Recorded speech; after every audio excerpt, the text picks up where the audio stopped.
গতকাল তো আপনাদের সঙ্গে রিসোর্টের একটা অংশ শেয়ার করেছি। আজকে চেষ্টা করব বাকি অংশটাও শেয়ার করতে। তবে তার আগে সকালে চলে এসেছি ব্রেকফাস্ট করতে। হোটেলে যে কমপ্লিমেন্টারি ব্রেকফাস্ট থাকে সেটাই। তো এদের মেনুতে খুব একটা বেশি আইটেম ছিল না। তার কারণ হচ্ছে এখানে গেস্টের পরিমাণটা একটু কমই থাকে। একটা জিনিস লক্ষ্য করলাম সেটা হচ্ছে এখানে ডে ট্যুরে বেশি আসে লোকজন আর বেশিরভাগই কিন্তু অফিস প্রোগ্রামে আসে। বিভিন্ন এনজিও বলেন বা বিভিন্ন প্রাইভেট কোম্পানিগুলো তাদের অফিস মিটিং বা ফ্যামিলি নিয়ে যে অনুষ্ঠানগুলা হয় সেগুলাতে বেশি আসে। আর নাইট স্টে করার গেস্ট আরকি যারা একদম নিরিবিলি পছন্দ করে, একান্তে সময় কাটাতে চায় তারাই আসে। তো তো যার কারণে তাদের আহামরি অনেক বেশি যে ব্রেকফাস্ট আইটেম সেটা ছিল না। বেসিক যেগুলা থাকে নরমালি তো সেগুলাই ছিল। তো সেগুলা দিয়ে আমরা সুন্দর মতো আরকি ব্রেকফাস্টটা করে নিলাম। ব্রেকফাস্ট করার শেষে কিন্তু আমরা আবার বের হয়ে যাই ঘোরাঘুরির উদ্দেশ্যে। তো গতকাল এই সাইডটাতে আসা হয়নি। তো যার কারণে ভাবলাম যে এই সাইডটাতে আসি। আসলে বেসিক্যালি গতকালে না আমরা একটু ফটোশুটে বেশি মনোযোগ দিয়েছিলাম। আর কিছু ভিডিও মেক করছি সুন্দর, সুন্দর। তো যার কারণে পুরো রিসোর্টটা আরকি ঘুরে দেখা হয়নি। যেহেতু রিসোর্টটা খুব একটা বেশি বড় না, তাই একবেলাতেই ঘোরাঘুরি শেষ হয়ে যেত। তো যাই হোক আস্তে ধীরে আরকি এনজয় করে ঘোরাটাই আমার মনে হয় একটু বেশি ভালো। তো এই সাইডটার ভিউটা দেখেন মাশাআল্লাহ অনেক বেশি সুন্দর। আসলে হাতে তৈরিও যে এত সুন্দর হতে পারে এখানে না আসলে হয়তো আপনারা বুঝতেই পারবেন না। চারিদিকে সবুজ আর সবুজ। আচ্ছা এখন একটা কথা বলি।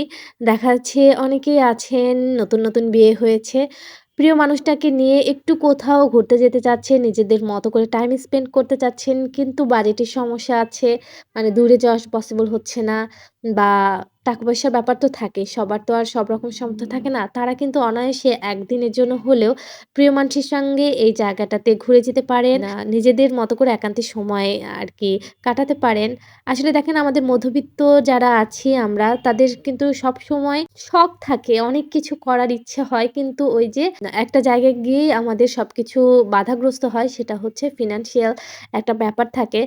তো যারা আরকি স্বল্প বাজেটে একটু প্রিয় মানুষের সঙ্গে একান্তে সময় কাটাতে চান, আমার মনে হয় এই জায়গাটা বেস্ট হবে। আমাদের এই আশেপাশে এরিয়ার মধ্যে নাটোর, রাজশাহী বলেন, বগুড়া, নওগাঁ এই সাইডগুলোতে। তো যাই হোক আর এই পুলের সাইডে কিন্তু একটা মিনি চিড়িয়াখানা আছে যেখানে হরিণসহ বেশ কিছু পাখি আছে, ময়ূর আছে। আচ্ছা আপনাদের ময়ূর কার, কার পছন্দ বলেন তো? আমার না ময়ূরটা কেন জানি টিভি বা ভিডিও এগুলোতেই ভালো লাগে। বাস্তবে কেন জানি এই ময়ূরটা আমার তেমন একটা ভালো লাগে না। যাই হোক সেটা মানে আমার ব্যক্তিগত পছন্দের কথা বললাম। আসলে সবার সাথে নাও মিলতে পারে। কিন্তু আমি বুঝি না মানে বাস্তবে যে ময়ূর দেখি আর ভিডিওতে যে ময়ূরগুলা দেখি এত পার্থক্য হয় আমি আসলে যাই হোক বাদ দেই। তো এখানে ছিল ম্যাকাও পাখি। তবে ম্যাকাও পাখি কিন্তু আমার অনেক বেশি ভালো লাগে।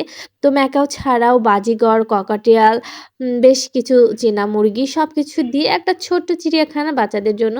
বাচ্চারাও যেন এনজয় করে। আসলে না বাচ্চা বলেন, বড় বলেন সবার জন্যই এই রিসোর্টটা না একটা এনজয় করার মতোই জায়গা। যেদিকে তাকাবেন সবুজ আর সবুজ। আমার তো গাছপালা অনেক বেশি ভালো লাগে। কিন্তু খারাপ লাগে ভাড়া বাসায় থাকি, ট্রান্সফারেবল জব সব মিলিয়ে গাছ করতে পারি না। আর এই রিসোর্টে দেশীয় গাছের পাশাপাশি অনেক বাহিরের গাছও আছে। তো যে গাছগুলো বাহিরে সেগুলোতে কিন্তু ওনারা ইনফরমেশন দিয়ে দিয়েছে যে গাছের নাম সহ প্রজাতি, জন্মস্থল কোথায় কি সমস্ত কিছুই লেখা আছে। তো মানে আমি এর আগে না এত ভ্যারাইটিস গাছ কোথাও দেখিনি। তো যাই হোক ঘোরাঘুরি শেষ করে আমরা রুমে এসে আমাদের লাগেজ গুছিয়ে নিয়েছি। এখন হচ্ছে রিসর্ট থেকে বিদায়ের পালা। তো আপনাদেরকেও কিন্তু রিসর্ট থেকে বাই, বাই দিয়ে আমরা রুম থেকে বের হয়ে গেছি। তো রুমের যে ছোট্ট একটা আরকি বেলকনির মতো আছে। তো সেখান থেকে আমি যাওয়ার আগে আপনাদের এটা 4th ফ্লোর থেকে নেওয়া একটা ভিউ মাশাআল্লাহ দেখেন। যেদিকে তাকাবেন সেদিকেই শুধু গাছ আর গাছ। আমার মনে হয় এই গাছগুলো আগে থেকেই এখানে ছিল। তবে উনাদেরকে সাধুবাদ জানাতেই হয় যে উনারা উনাদের রিসোর্ট বানানোর জন্য এই গাছগুলোকে নষ্ট করেননি। যেখানে আমরা অহরহ গাছ কেটে ফেলছি, নষ্ট করছি সেখানে উনারা যে এই গাছগুলোকে সংরক্ষণ করে রেখেছেন এটাই অনেক বড় কথা। তো যাই হোক আমরা হচ্ছে রিসোর্ট থেকে বের হয়ে রিসোর্টের গেটের সামনেই কিন্তু অটো পেয়ে যাবেন। খুব একটা ঝামেলা পোহাতে হবে না। দেন আমরা অটোতে উঠে আবার গাইবান্ধা শহরের উদ্দেশ্যে রওনা দিয়ে দিলাম।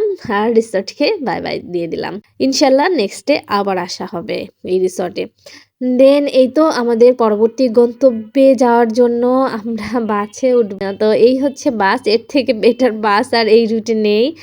তো আমরা নাটোর থেকে গাইবান্ধার যে বাসটাতে আসছিলাম, ওই বাসটা বেশি ভালো ছিল এটার থেকে। এই বাসের সিটগুলো এত বেশি ছোট আর আরকি পা রাখার স্পেসটাও এত কম ছিল।